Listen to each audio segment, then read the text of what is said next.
주의 사랑으로 가정에서 온라인으로 예배드리는 성도님들 방문하면서 환영하고 축복합니다.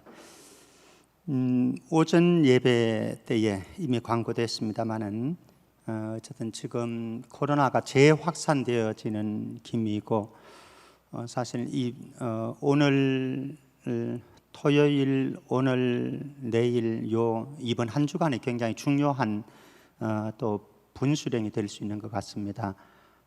이때 이제 잘 우리가 방역을 하게 되면은 다음 단계로 가지 않을 수가 있는데 이제 또 자칫 방심하게 되어지면은 3단계로 들어가면은 사실 경제적인 이런 타격이라든지 또 우리의 또 다른 일반 일상의 삶에서 엄청난 타격이 있기 때문에 여러분들도 또 정부의 방역 활동에 잘 참여해 주시고 그리고 스스로를 또 가족들의 안전을 서로 생각해 주면 좋겠습니다.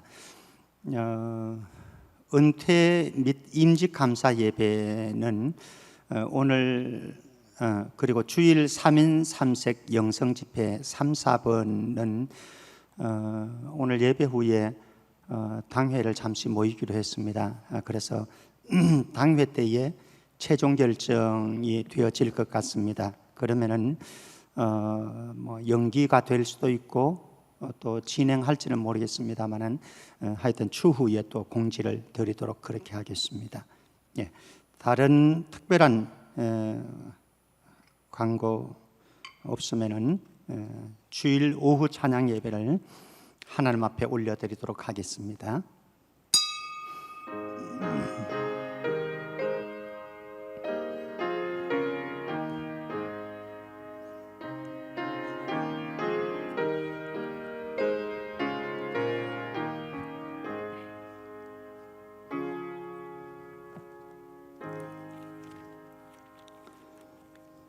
하나님이여 침묵하지 마소서.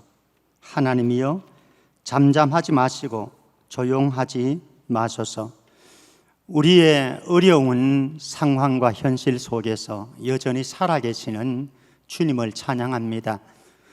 우리의 삶 속에서 때로는 주님이 안 계시는 것 같은 느낌이 들지만은 여전히 주님은 우리의 삶 속에 개입하시고 우리들의 삶을 이끌어 가시는 줄 신앙 고백하는 성도들이 이 시간도 하나님의 개입과 하나님의 은총을 기다리면서 예배 가운데로 나아갑니다. 성령님, 이 시간 임재하셔서 영광 받으시고 우리의 심령과 영혼으로 하나님을 즐거워하는 예배가 되게 하여 주옵소서. 거룩하신 예수 그리스도 이름으로 기원하옵나이다. 아멘. 찬송가 175장입니다.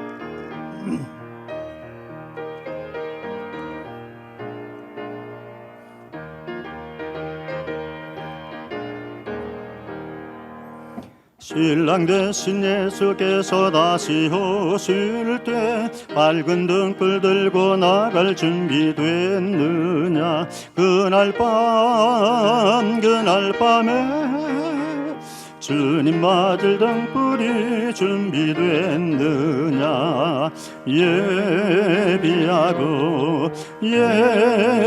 예비하라. 우리 신랑 예수 오실 때 밝은 등불 손에 들고 기쁨으로 주를 맞겠네.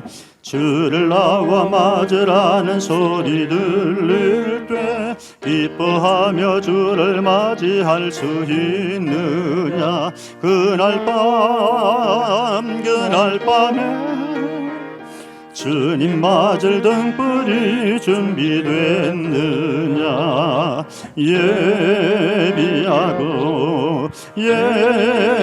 예비하라. 우리 신랑 예수 오실 때 밝은 등불 손에 들고 기쁨으로 주를 맞겠네. 항상 깨어 기도하며 거룩한 길은 준비하지 않고 주를 맞지 못하리. 그날 밤에 주님 맞을 등불이 준비됐느냐.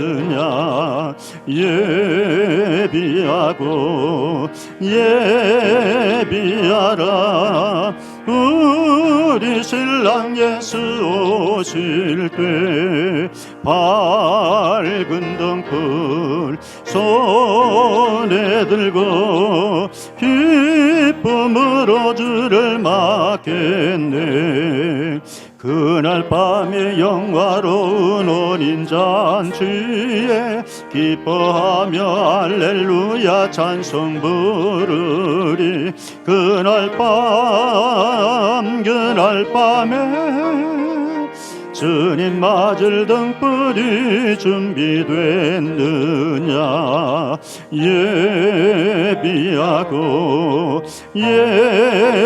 예비하라. 우리 신랑 예수 오실 때 밝은 등불 손에 들고 기쁨으로 주를 맞겠네. 이 시간 우리 몇 가지 기도 제목 가지고 함께 기도했으면 좋겠습니다.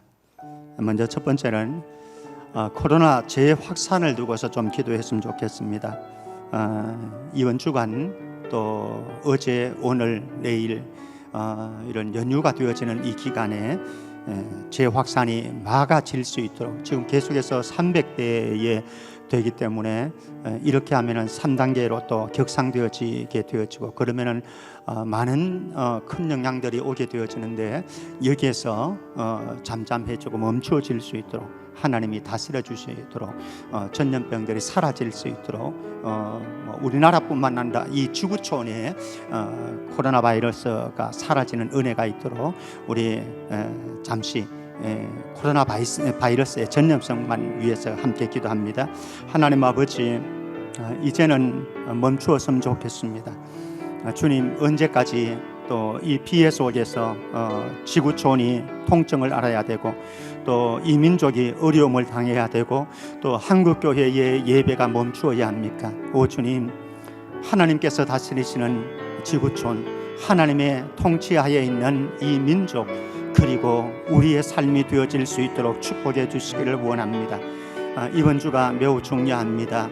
재확산의 기미가 이제는 꺾여질 수 있도록 하시고 또 바이러스들이 종식되어지는 그날까지 우리 지치지 아니하도록 축복하여 주시며 하나님의 은혜 속에서 이 모든 감염증들이 세계 지구촌에 사라지는 은총의 그날 빨리 다가올 수 있도록 오 주님 축복해 주시기를 원합니다. 하나님께서 우리 한국교회를 불쌍히 여겨 주셔서 이 일을 위해서 기도하게 하시고 회개하게 하시고 돌이키고 하나님께로 돌아올 수 있는 은혜가 있게 하시고 그래서 이 민족을 만지시고 회복시키는 하나님의 은혜가 빨리 도래할 수 있도록 축복하여 주옵소서. 또 하나의 기도 제목들입니다.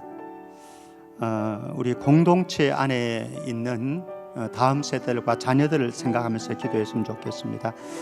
오늘 오전에도 제가 기도 제목 드리고 함께 기도했습니다마는 학교의 문이 지금 닫혀지고 비정상적으로 또 운영되어져야 될 판국입니다. 3단계로 가게 되어지면 그것마저도 힘들 수 있는 상황입니다. 우리 고3들은 지금 올해에 사실 엄청난 충격과 파장이 그들에게 다가왔습니다.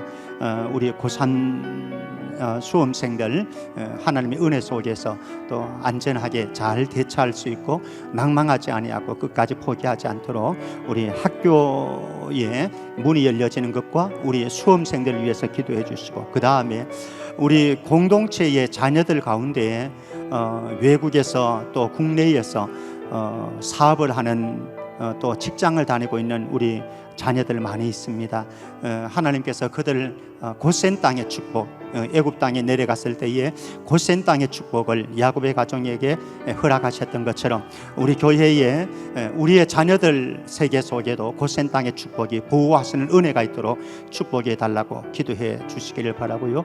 우리 교회 공동체 안에 특별히 사업을 하는 자영업을 하는 우리 사업자들, 자영업자들 코로나 피해로 더 이상 해가 당하지 아니하도록 축복해 달라고 코로나로 인한 영향들을 두고서 우리 같이 한번 기도했으면 좋겠습니다. 함께 기도합니다. 하나님 아버지, 그렇습니다.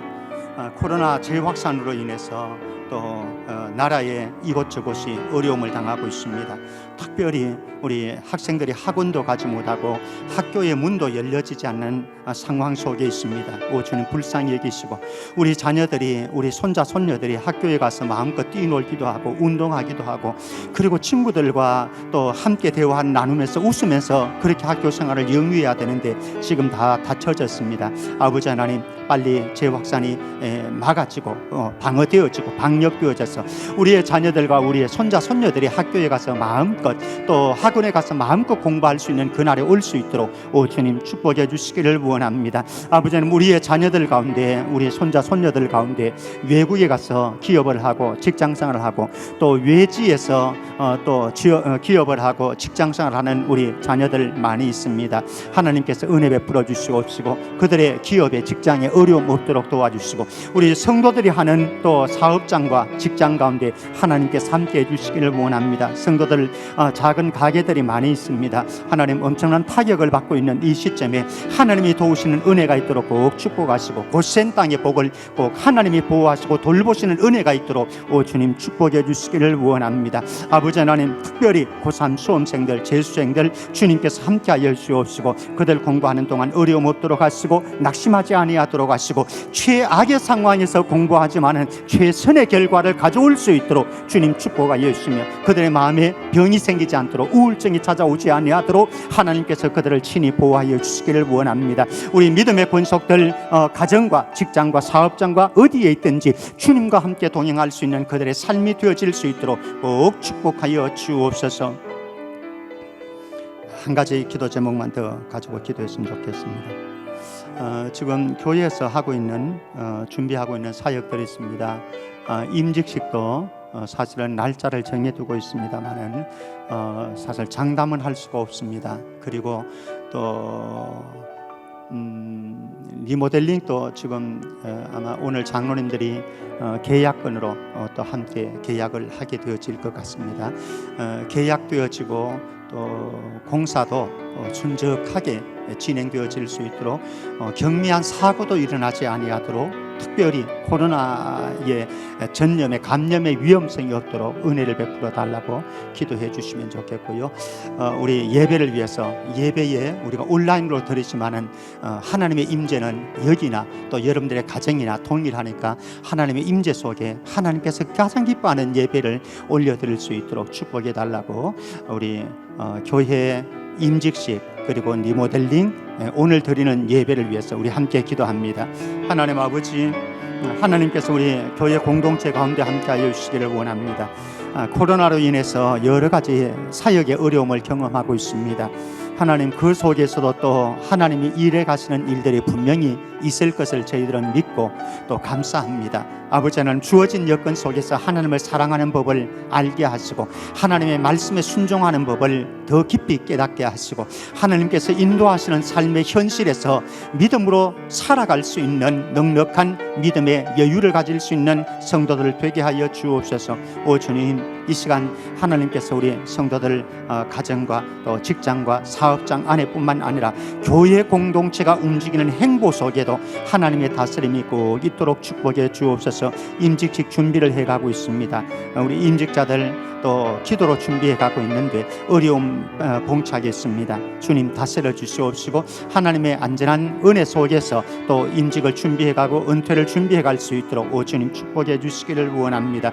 아버지는 리모델링 공사를 우리가 앞두고 있습니다. 오늘 계약건으로 당회가 함께 모입니다. 하나님의 은혜가 임할 수 있게 하시고 순적하게 하시고 우리 교회에 가장 필요한 대로 하나님께서 기뻐하시는 방법으로 있도록, 또 우리 교회 공동체에 꼭 적합한 또 계획이 이루어질 수 있게 하시고, 설계가 이루어지게 하시고, 그리고 또 공사 진척이 이루어질 수 있도록 하시되, 하나님 경미한 감염의 위험도 없게 하시고 사고의 위험도 없도록 하나님께서 친히 돌보아 주시고 보호해 주시기를 원합니다. 이 시간도 말씀 앞으로 나아갑니다. 성령님, 우리 모두를 다스려 주시고, 우리가 가정에서 예배를 드리든지 또 어디에서 우리가 예배를 하든지 하나님의 임재 속에서 하나님의 음성 들을 수 있는 거룩한 진실한 예배가 될 수 있도록 축복해 주옵소서.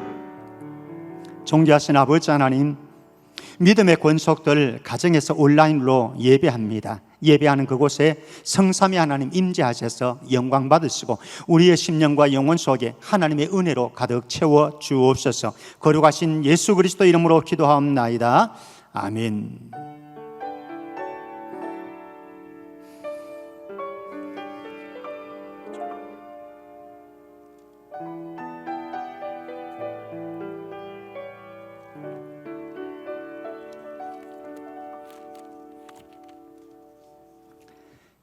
하나님의 말씀 보도록 하겠습니다.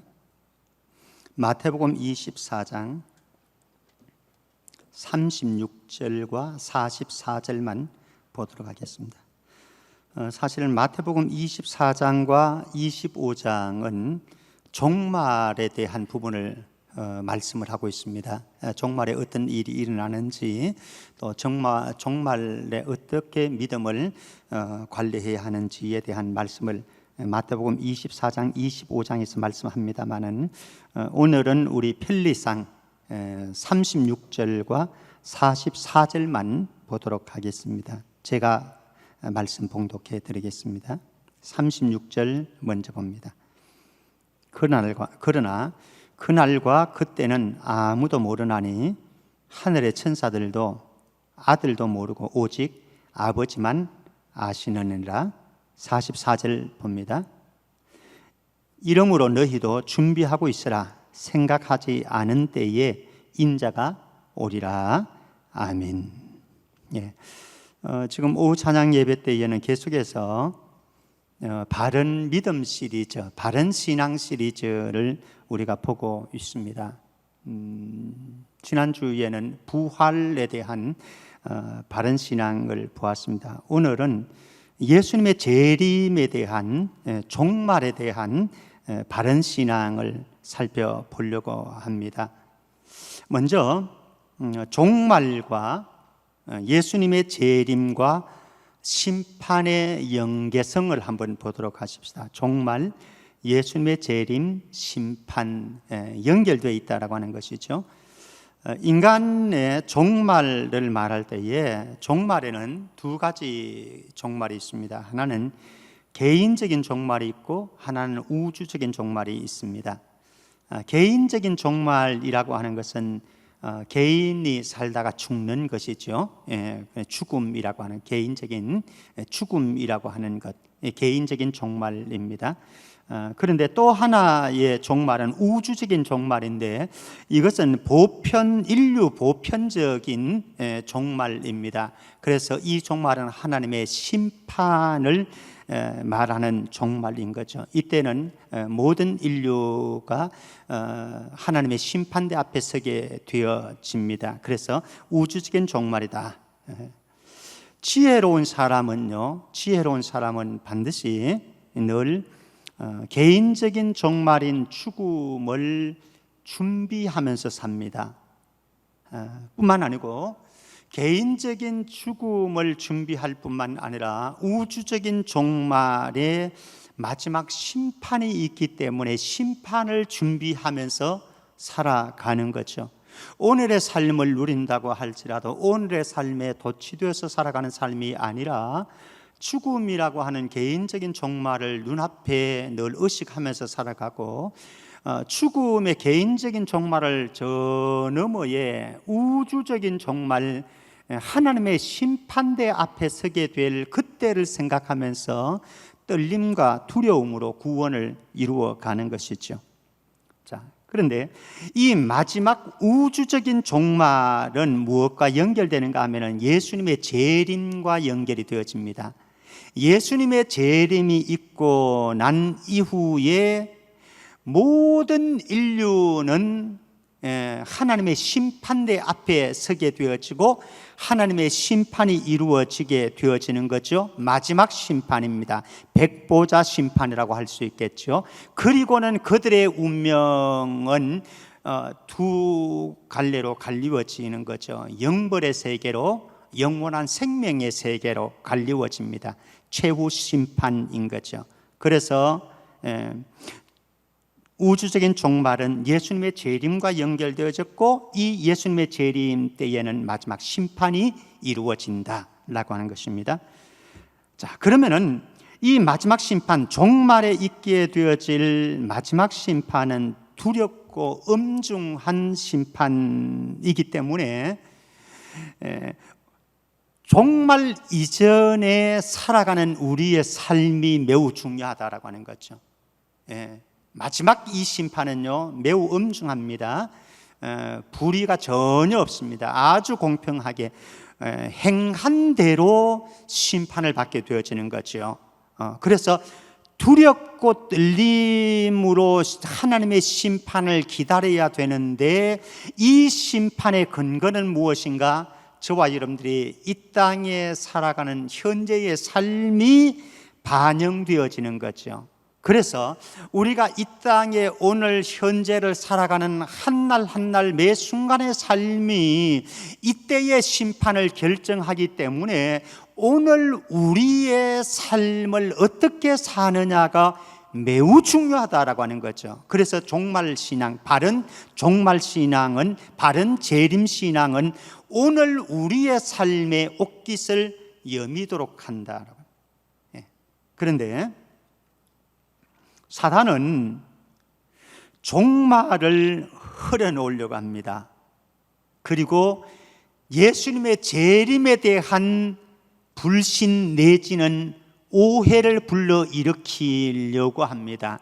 그리고 마지막 심판이 있다라고 하는 것을 사람들에게 믿지 못하도록 유혹을 하는 거죠. 그러니까 종말도, 예수님의 재림도, 그리고 마지막 심판도 흐트려 놓습니다. 누가요? 사탄이, 마귀가.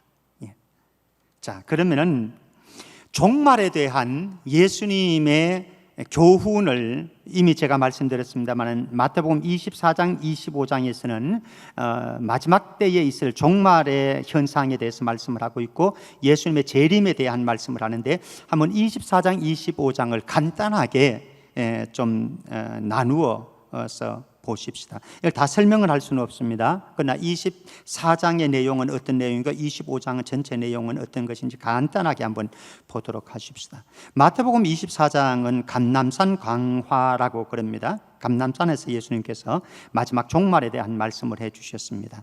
마태복음 24장 1절과 2절에서는 예루살렘 성전이 무너질 것을 예고해 주십니다. 돌 위에 돌 하나도 남는 것이 없을 정도로 완전히 예루살렘 성전이 파괴되어질 것이다.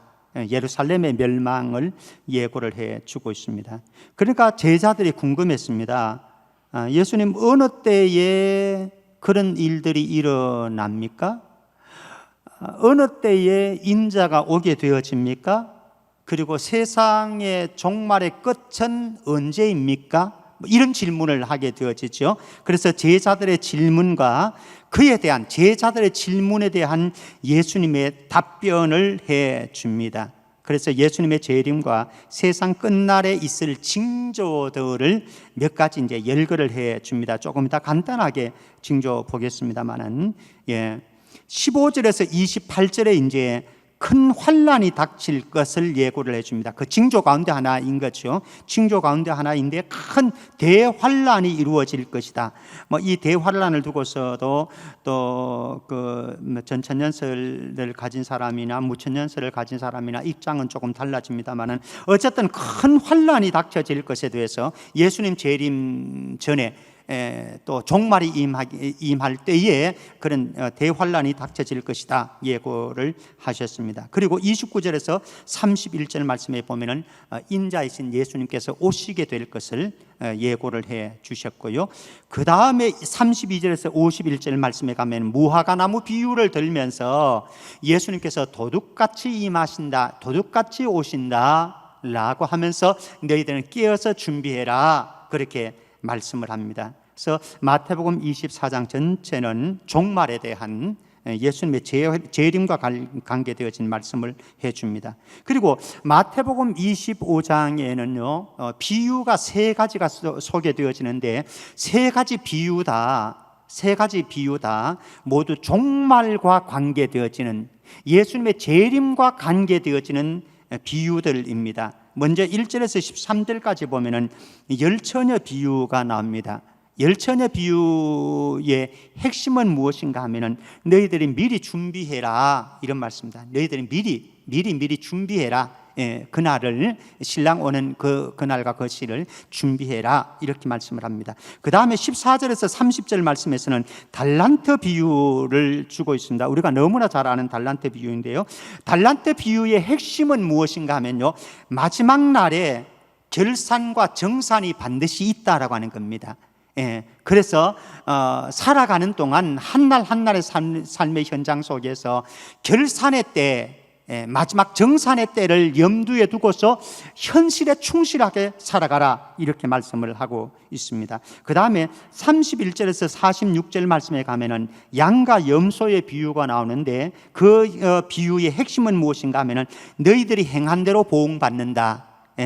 양이 어떻게 행했는가 그 양에게 주어지는 보응이 달랐고요, 염소가 행한 그 행함에 대한 보응이 달랐습니다. 그래서 너희들이 이 땅에 살아가는 동안 오늘 현재 우리의 삶에서 어떻게 행했느냐에 따라서 마지막 종말의 심판이 달라진다. 그래서 양의 길을 걸을 것인가 염소의 길을 걸을 것인가 너희들이 선택해라 이런 말씀으로 세 가지 비유로 마태복음 25장은 정리되어 있습니다. 그래서 마태복음 24장과 25장은 종말과 관련되어진 예수님의 아주 소중한 교훈들이 담겨져 있습니다. 그러면은 마지막 때, 종말의 때에 어떤 징조가 있겠는가? 여러 가지로 말씀들이 많은데 이제 우리는 마태복음 24장 4절에서 8절에서 그냥 간단하게 좀 보도록 하십시다. 4절에서 8절 말씀 우리 이유성 목사님 한번 읽어 주시죠. 예수께서 대답하여 이르시되 너희가 사람의 미혹을 받지 않도록 주의하라. 많은 사람이 내 이름으로 와서 이르되 나는 그리스도라 하여 많은 사람을 미혹하리라. 난리와 난리 소문을 듣겠으나 너희는 삼가 두려워하지 말라. 이런 일이 있어야 하되 아직 끝은 아니니라. 민족이 민족을, 나라가 나라를 대적하여 일어나겠고 곳곳에 기근과 지진이 있으리니 이 모든 것은 재난의 시작이니라. 이 외에도 사실은 많은 징조들은 있는데요. 오늘 말씀 속에서만 한번 보면은 이런 일들이 일어나는 거죠. 사람의 미혹이 있다 이렇게 말씀합니다. 조금 이따 나중에도 다시 한번 4번에 가면은 나오는데요. 그때에 좀 보도록 하고요. 사람의 미혹이 있게 되어지고 그 다음에 5절에 가면은 많은 사람들이 예수님의 이름으로 와서 나는 그리스도라, 나는 예수라, 재림 예수라. 우리 경험하고 있죠, 그죠? 계속해서 우리 경험하고 있는 한국에만 해도요. 예수가 굉장히 많습니다. 한국이만 해도 세계적으로 보면 굉장히 많다라고 하는 거죠. 그 다음에 6절 말씀 보면은 난리와 난리 소문을 듣게 되어집니다. 전쟁 소문이 있게 되어지고요. 그래서 중동 전쟁이 일어날 때마다 재림이 가까웠다, 마지막 종말의 때가 됐다 이렇게 이야기를 해 왔습니다. 그리고 7절 말씀 보면 민족이 민족을, 나라가 나라를 대적하여 일어나겠고 전쟁이 일어나는 거죠. 그리고 곳곳에 기근과 지진이 있으리니 지금 기근이 많이 일어나고 있고요. 또 지진도 많이 일어나고 있고요. 홍수 재앙도 많이 일어나고 있고요. 홍수 재앙은 노아의 때의 현상이 될 수도 있겠죠. 등등 이런 자연재해의 현상들이 많이 나타나는데 사실 지금처럼 자연재해가 심한 때는 그렇게 없었던 것 같아요. 지금 중국에서는 3개월째 홍수가 이어지잖아요. 우리나라도 52일 최장이었죠. 52일 정도의 물난리가 났습니다. 그러니까 정말 엉망진창이 안 됐습니까? 근데 중국은 이거보다 훨씬 더 2배나 더 심했으니까요. 엄청난 거죠. 이렇게 되었으면 사람들이 그러는 거죠. 마지막 때가 되어졌다. 말세다. 우리 그렇게 표현하지 않습니까? 말세다. 그래서 예수님 재림하실 때가 이때다. 바로 이때다. 우리 그렇게 이야기합니다. 그러면서 어디로 끌고 가는가 하면 시한부 종말론, 임박한 재림론으로 끌고 가는 거죠. 그래서 예수님이 곧 오시게 되니까 우리 그 예수님의 재림을 준비해야 된다. 그래서 지금은 다른 직장 다닐 때가 아니고 일할 때가 아니고 다른 거 돈 모을 때가 아니다. 그러면서 유혹을 하게 되어집니다. 그런데 여기에 우리가 주목해야 될 사실이 있습니다. 6절 말씀 다시 한번 돌아가 주실래요? 방송실 6절 말씀 제가 한번 봅니다. 난리 소문을 듣겠으나 너희는 삼가 두려워하지 말라는 겁니다. 그래도 이런 일이 있어야 하되 아직 끝은 아니니라. 아직 끝은 아니니라. 8절입니다. 방송실 8절요. 이 모든 것은 재난의 시작이니라. 그러니까 우리가 이런 재난도 보고 전쟁도 보고 또 나는 재림 예수다 그러면서 나타나는 사람들이 있는데 그때마다 사실은 인류 종말의 이야기가 나왔습니다. 그리고 예수님 재림할 때가 바로 가까웠으니까 우리 준비해야 된다. 그러면서 보따리 싸들고 기도원도 들어갔고요. 그리고 공동체로 끌어들여서 기도원에서 기도만 하고 교회에서 기도만 하고 예수님 재림을 기다리는 일들이 사실 일어났습니다. 조금 이따 이제 또 다루어질 부분입니다. 그런데 기억해야 될 것은 아직은 끝이 아니다. 아직은 끝이 아니다. 이 모든 것은 재난의 시작이니라. 이렇게 말씀하고 있다라고. 그러니까 말세 의식은 가지고 있어야 하지만은요. 종말의 의식은 가지고 있어야 되지만 섣불리 오늘이 그날이다, 내일이 그날이다, 올 12월 달이 그날이다, 이것은 매우 위험하다라고 하는 거는 매우 위험하다라고 하는 거죠. 그래서 미혹을 받지 말라. 우리 한번 볼까요? 4번째입니다. 미혹하는 자의 유혹이 따른다. 종말의 때가 되면은 이런 미혹하는 자가 등장해서 성도들을 유혹하게 되는데 마태복음 24장 23절에 예수님께서 말씀하신 부분을 한번 봅니다. 이 목사님. 그때 사람이 너희에게 말하되 보라 그리스도가 여기 있다 혹은 저기 있다 하여도 믿지 말라. 거짓 그리스도들과 거짓 선지자들이 일어나 큰 표적과 기사를 보여 할 수만 있으면 택하신 자들도 미혹하리라. 보라 그리스도가 여기 있다 저기 있다 그러는 거죠. 예수님 오신다, 예수님 오셨다, 내가 예수다 이렇게 하는데 믿지 말라는 겁니다. 거짓 그리스도들과 거짓 선지자들이 일어나 큰 표징과 기사를 보여. 여러분들 주변에 표적과 기사와 이적들이 일어나고 그런 일들을 행하는 자들이 있을지라도 거기에 미혹되지 말라는 겁니다. 거기에 미혹되지 말라. 왜? 참 하나님의 종들도 그렇게 할 수 있습니다만은 적그리스도도 거짓 그리스도들과 거짓 선지자들도 큰 표적을 행하고 큰 기사를 행해서 보여주더라. 사람들이 그런 일들을 보면은 이제 그냥 동요하게 되는 거죠.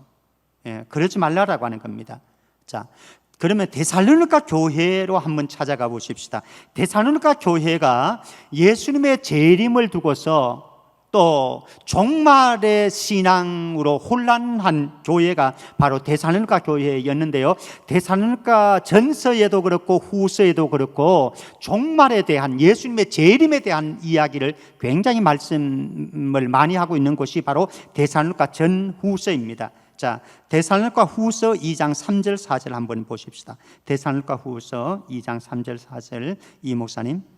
누가 어떻게 하여도 너희가 미혹되지 말라. 먼저 배교하는 일이 있고 저 불법의 사람 곧 멸망의 아들이 나타나기 전에는 그날이 이르지 아니하리니 그는 대적하는 자라 신이라고 불리는 모든 것과 숭배함을 받는 것에 대항하여 그 위에 자기를 높이고 하나님의 성전에 앉아 자기를 하나님이라고 내세우느니라. 예, 이런 사람들이 미혹한다라고 하는 거죠. 어떤 사람인가? 거기 보면은 몇 가지 말을 합니다. 불법의 사람이다. 불법의 사람이다. 곧 멸망의 아들이다. 같은 겁니다. 불법의 아들, 불법의 사람, 멸망의 아들, 그리고 더 나아가서는 대적하는 자, 대적자인 거죠. 예. 그들이 신이라고 불리는 모든 것과 숭배함을 받는 것에 대하여 그 위에 자기를 높이고 하나님의 성전에 앉아서 자기를 하나님이라고 내세운다. 즉 누굽니까? 즉 그리스도인 거죠. 즉 그리스도인 거죠. 그래서 그리스도를 대적하는 사람들, 요한계시록에 가면은 음녀가 될 수 있겠습니다. 땅에서 올라오는 자가 될 수가 있고 바다에서 올라오는 자가 될 수도 있습니다. 이들 모두가 어두움의 흑암의 세력들로서 그리스도를 대적하고 그리스도의 몸인 교회를 대적하게 되어집니다. 그들의 미혹이 있게 되어지는데, 그들의 유혹이 있게 되어지는데 흔들리지 말라라고 하는 겁니다. 그런데 데살로니가 교회는 이들의 등장으로 인해서요, 사실 데살로니가 교회 안에도 이미 이들의 존재가 나왔습니다. 적그리스도라고 얘기할 수 있는 사람들이 나왔습니다. 예, 마지막 그때에만 나타난 것이 아니고 사실은 시대 속에서 계속해서 나타났던 존재들인 거죠. 그래서 데살로니가 교회를 혼란스럽게 만들었던 사람들이 여기에 바로 불법의 사람, 멸망의 아들, 대적자들이었다라고 하는 거죠. 오늘날 또 이제 이런 자들이 계속해서 등장될 것이고 앞으로도 계속해서 등장하게 되어질 겁니다. 물론 마지막 종말의 때가 되어지면은 이거는 굉장히 더 대단하게 일어나는 현상들이겠죠. 자, 그래서 미혹하는 자들이 있어서 마지막 때가 되어지면 성도들의 믿음을 유혹하고 흔들고 믿음에서 떨어지게 만드는 일들이 벌어질 거다. 그러므로 너희들이 유혹을 받지 말고 미혹을 받지 말고 깨어서 기도해라 말씀을 성경은 하고 있습니다. 자, 그러면은 예수님의 재림의 특성 가운데 하나인데요, 많은 특성들이 있지만 그 가운데 하나는 무엇인가 하면요, 예수님이 재림하시는 것을 모든 사람들이 볼 수 있게 예수님 재림하신다라고 하는 겁니다. 성경 한번 참조해 볼까요? 마태복음 24장 29절에서 31절 말씀입니다. 우리 이 목사님 천천히 읽어주세요. 그날 환난 후에 즉시 해가 어두워지며 달이 빛을 내지 아니하며 별들이 하늘에서 떨어지며 하늘의 권능들이 흔들리리라. 그때 인자의 징조가 하늘에서 보이겠고 그때 땅의 모든 족속들이 통곡하며 그들이 인자가 구름을 타고 능력과 큰 영광으로 오는 것을 보리라. 그가 큰 나팔 소리와 함께 천사들을 보내리니 그들이 그의 택하신 자들을 하늘 이 끝에서 저 끝까지 사방에서 모으리라. 예, 거기 보면은요, 먼저 앞부분에 보면은 그때에 종말의 때에 예수님이 재림할 때 전에 나타날 현상들, 징조들을 이야기하고 있습니다. 우리 이미 24장 4절에서 8절의 말씀을 보았지만 여기에서 이제 조금 더 또 추가되어집니다. 한번 보면요, 그날 환난 후에 즉시 해가 어두워지고 달이 빛을 내지 아니하고 별들이 하늘에서 떨어지고 하늘의 권능들이 흔들리게 되어질 것이다 말씀합니다. 그때 인자의 징조가 하늘에서 보이겠고 우주의 변화인 거죠. 지구의 변화인 거죠. 이런 징조들이 나타날 것이다. 그때에 땅의 모든 족속들이 통곡하는 일들이 일어납니다. 마지막 때가 되어지면은 그때에 그들이 모든 족속, 땅의 모든 족속이 인자가 예수님인 거죠. 구름을 타고 능력과 큰 영광으로 오는 것을 뭐 한다고요? 보리라. 지구 이쪽 끝에서 저쪽 끝까지 모든 사람들이 다 보게 되어진다라고 하는 거죠. 그냥 과천에만 예수님이 임하는 것이 아니고 또 과천에서 지금 과천에 신천지, 과천의 신천지가 예수님 재림하는 장소라고 이들은 믿고 있거든. 신천지에서는. 그래서 자기네들만 거기에서 신천신지를 이룬다 이렇게 말하는 데인데, 그 어느 도단입니다. 온 우주 모든 사람들이 예수님 임하는 것을 보게 되어질 것이라고 성경은 명확하게 예수님께서 이미 말씀을 하셨습니다. 한 구절 더 보도록 하십시다. 사도행전 1장 9절에서 11절 말씀, 예수님 성천하시기 전에 말씀하시는 장면입니다. 이 목사님. 이 말씀을 마치시고 그들이 보는데 올려져 가시니 구름이 그를 가리어 보이지 않게 하더라. 올라가실 때 제자들이 자세히 하늘을 쳐다보고 있는데 흰옷 입은 두 사람이 그들 곁에 서서 이르되 갈릴리 사람들아 어찌하여 서서 하늘을 쳐다보느냐. 너희 가운데서 하늘로 올려주신 이 예수는 하늘로 가심을 본 그대로 오시리라 하였느니라. 예수님이 이제 올라가실 성전하실 때에 구름이 예수님을 가리게 되어지고, 그리고 흰옷 입은 두 사람이 예수님 천사겠죠. 예수님을 이 호위해서 갑니다. 그때에 말을 합니다. 갈릴리 사람들아 어찌하여서 하늘을 쳐다보느냐.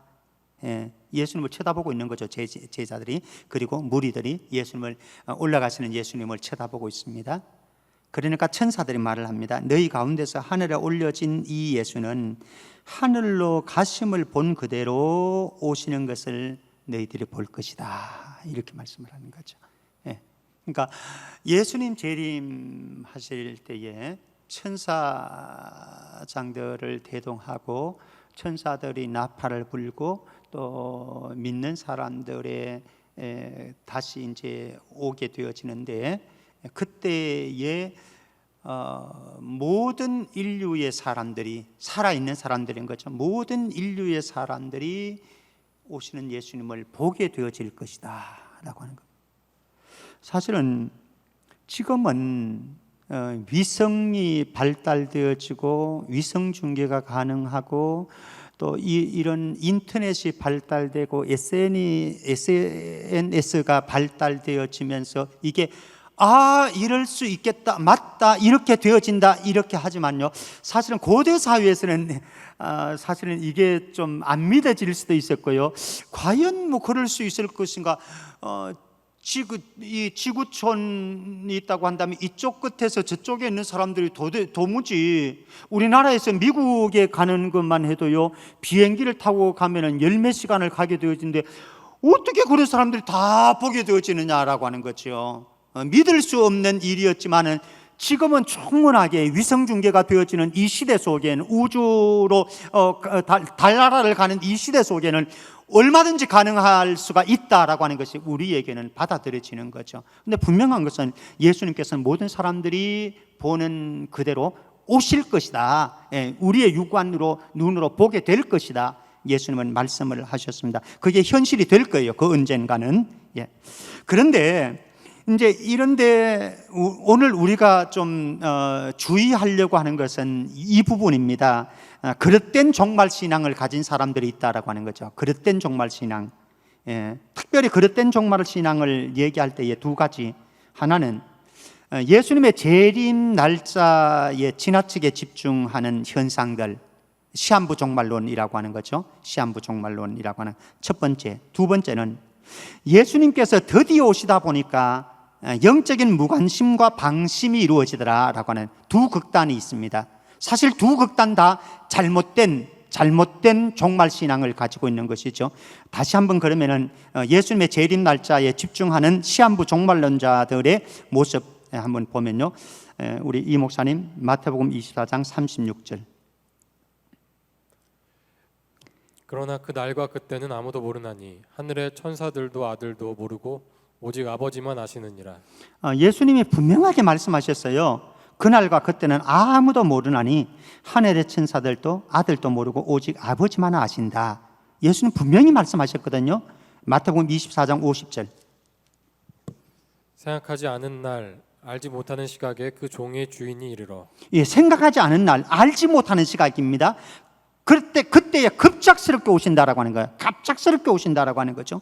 예, 그것을 마태복음 24장 43절에서는 이렇게 표현합니다. 그런즉 깨어 있으라 너희는 그 날과 그때를 알지 못하느니라.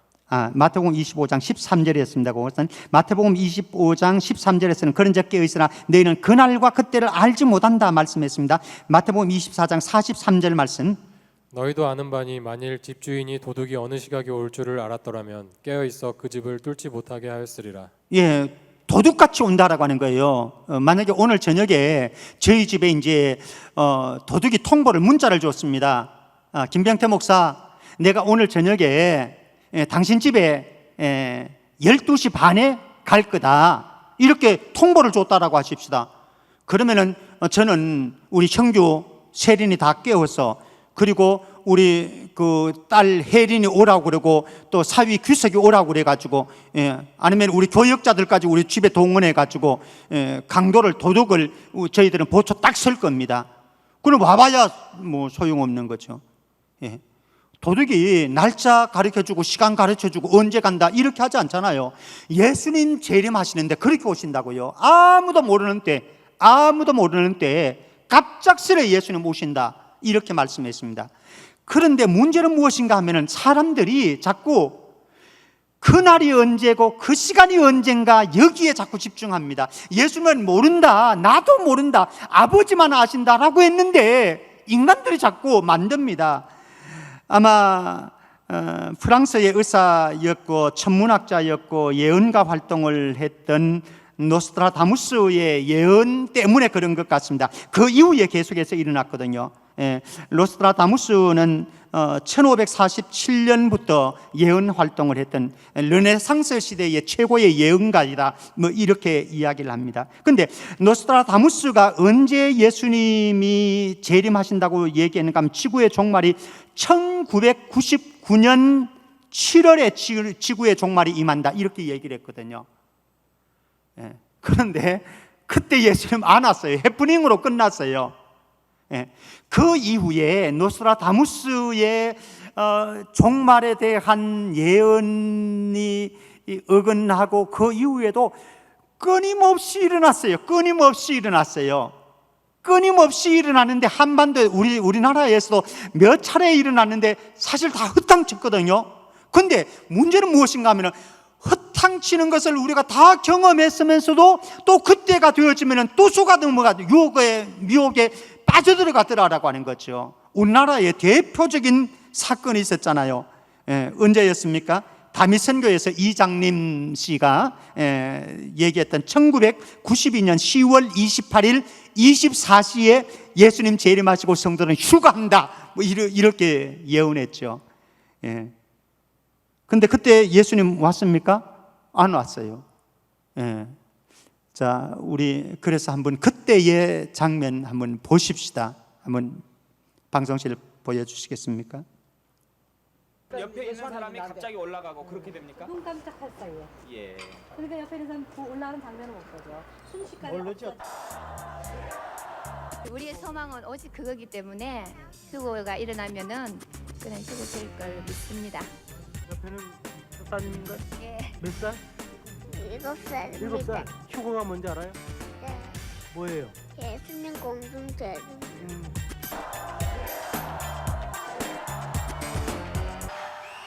예수님 오십니다. 예수님 오십니다.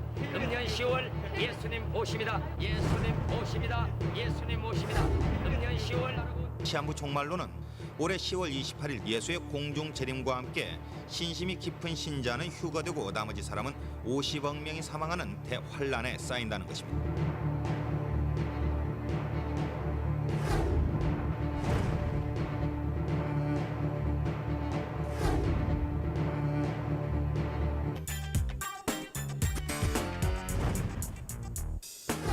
종말론에 빠져든 어머니가 전 재산을 헌납하고 시한부 종말론에 빠진 장병들이 휴가 갔다가 돌아오지 않거나 시한부 종말론이 급속히 퍼지면서 청소년의 학업 포기와 가출, 가정 파괴 등 폐해가 속출하고 있습니다. 시한부 종말론의 주창자인 이장님 목사, 검찰 수사 결과 이 목사는 무려 34억여 원을 신도들로부터 거둬들여 이장님 목사의 구속은 마치 예수가 십자가에 못 박히기 전 고난을 당했던 것처럼 종말이 더욱 가까웠음을 보여주는 것이라는 얘기입니다. 오는 28일에 휴거를 앞두고 만든 유언장입니다.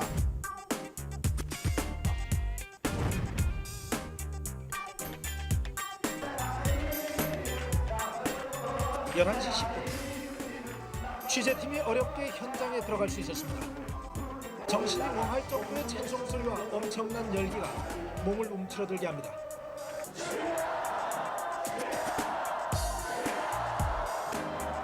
남녀노소의 구분 없이 절규하는 기도소리. 자정이 가까울수록 강도가 훨씬 강해집니다. 목사님, 어떻게 된 겁니까?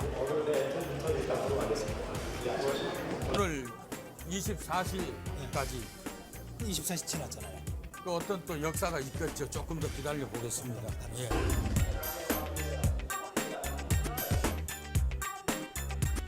휴거가 사실이 아닌 것으로 확인된 오늘 새벽 0시 5분쯤 이 교회 한 목사는 사기라고 과음치며 달려드는 일부 신도와 가족들로부터 얼굴 등을 맞고 한때 목사관으로 피신하게 되었습니다. 휴거설이 잘못된 것을 인정하고 목사 스스로 사퇴의 뜻을 밝힌 교회도 충격 속에서 을씨년스러운 모습을 하고 있습니다.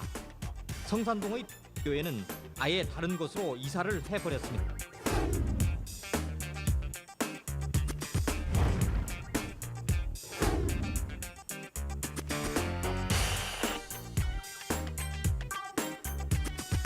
휴거의 기적을 기다렸으나 아무 일도 일어나지 않아서 각자의 집으로 돌아갔습니다.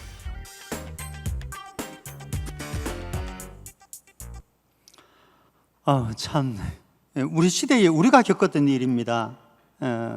그죠? 92년도에 10월 28일 24시에 기도원에서 학교 다 때려치우고 직장 다 때려치우고 아예 들어가서 합숙하면서 그들이 기도만 하고 예배만 드리고 그랬던 거 우리 다 보았습니다.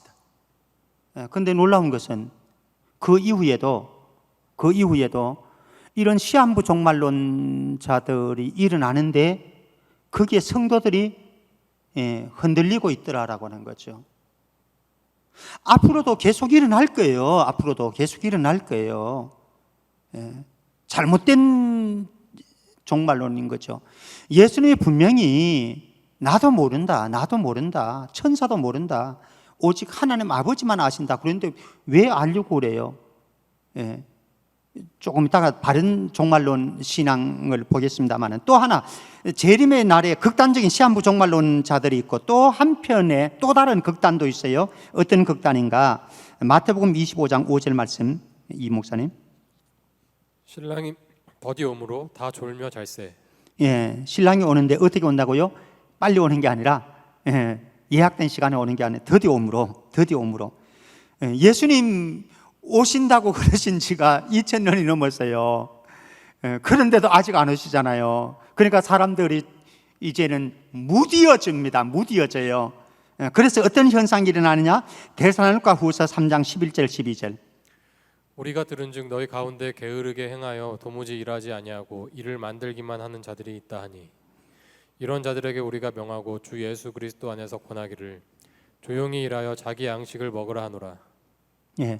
예수님 오신다라고 그랬는데 계속 안 오시거든요. 기다려도 안 오는 거예요. 2000년이 벌써 흘렀습니다. 예수님 왜 안 오시는 거야? 예수님 안 오시는갑다. 그래서 이제는 우리에게 예수님의 재림에 대한 종말에 대한 무감각해짐이 있습니다. 그러니까 영적인 방심이 오게 되어지고요, 안일해지게 되어지는 거죠. 데살로니가 전서 5장 1절에서 4절 말씀 한번 보십시다. 형제들아 때와 시기에 관하여는 너희에게 쓸 것이 없음은 주의 날이 밤에 도둑같이 이를 줄을 너희 자신이 자세히 알기 때문이라. 그들이 평안하다 안전하다 할 그때 임신한 여자에게 해산의 고통이 이름과 같이 멸망이 갑자기 그들에게 이르니 결코 피하지 못하리라. 형제들아 너희는 어둠에 있지 아니하며 그날이 도둑같이 너희에게 임하지 못하리니. 예수님이 드디어 오시니까 언제 오시나 내일 오시나 모레 오시나 기다리다가 안 오고 이렇게 되어지다 보니까는 평안하다 안전하다 되는 거예요. 영적인 방심이 되어지고요. 영적으로 해이해지는 현상이 나타나는 거죠. 그런데 말씀합니다. 예수님 도적같이 임한다. 여인이 해산하는 여인의 고통처럼 그렇게 임한다.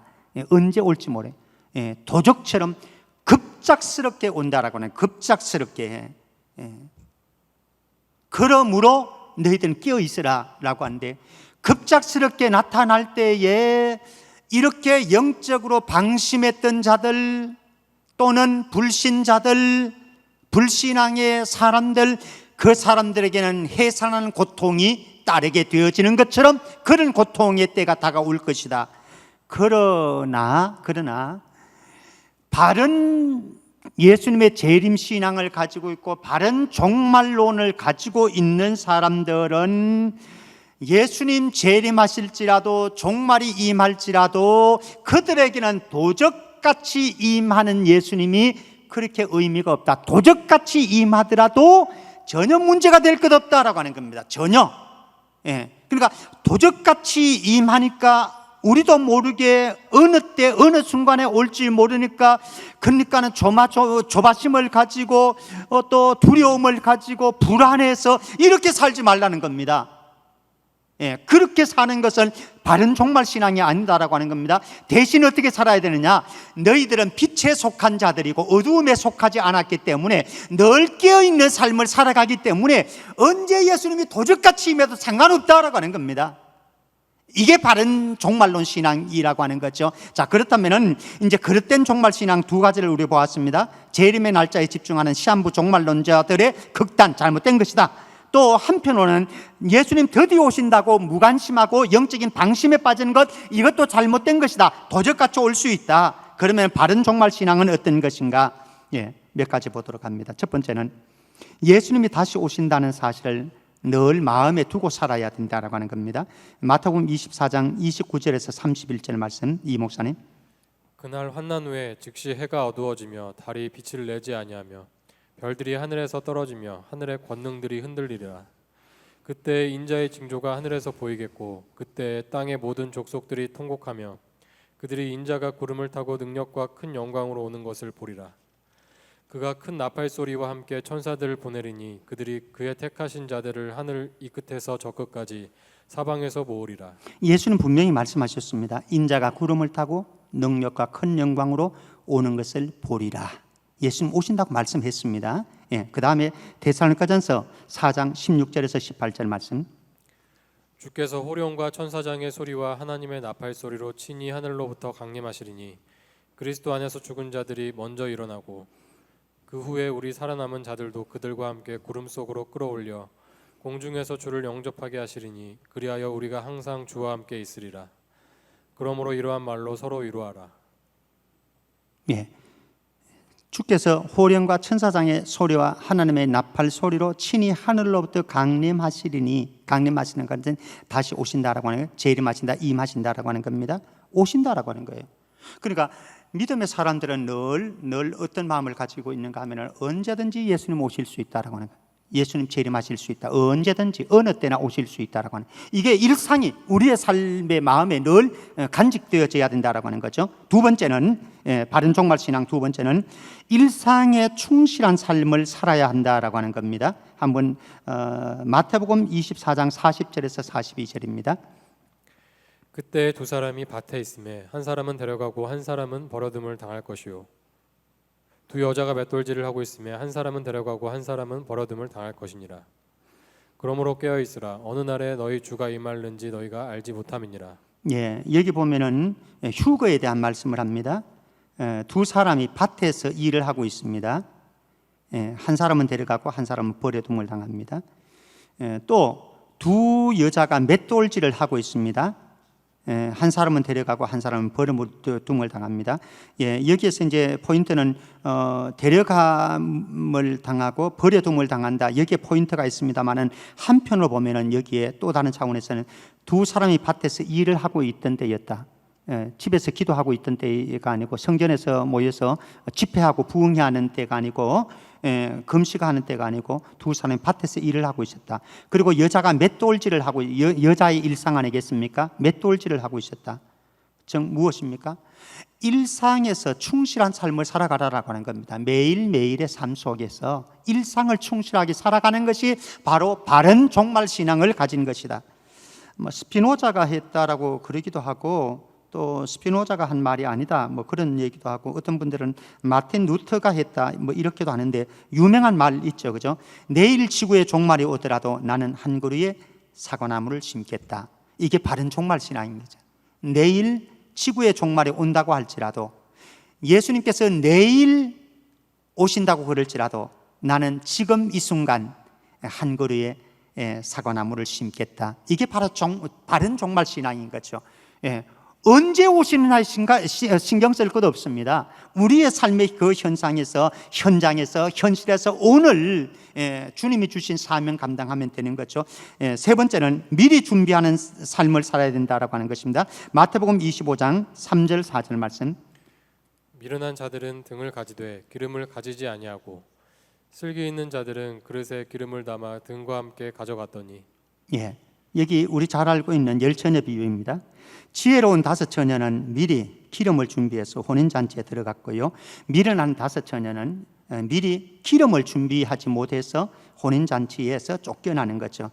기름이 뭐냐, 그걸 여기에 초점을 둘 수도 있지만 여기에서 더 중요한 것은 준비했느냐 준비하지 않았느냐라고 하는 겁니다. 준비했느냐 준비하지 않았느냐. 종말의 때를, 예수님 오시는 그날을, 신랑 오는 그 순간을 위해서 준비했느냐 준비하지 않았느냐. 저와 여러분들은 어떻습니까? 오늘 우리의 삶을 제대로 준비하고 있습니까?